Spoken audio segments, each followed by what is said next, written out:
প্রভাব পড়ে। তবে একেবারে সাম্প্রতিক সময়ে এসে প্রধান উপদেষ্টার চীন সফর ও এর সফলতা ঘিরে ভারত কিছুটা উদ্বিগ্ন হয়ে পড়ে।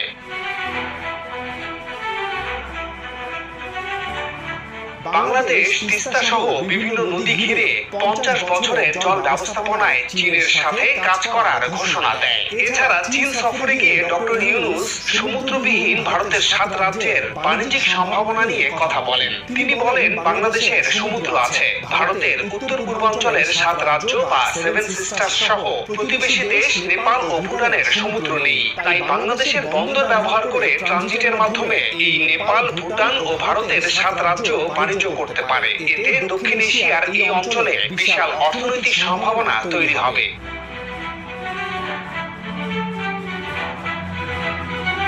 একেবারে ইতিবাচক দৃষ্টিভঙ্গি থেকে ডক্টর ইউনূস এই কথাগুলো বলেছেন। এর আগেও তিনি বহুবার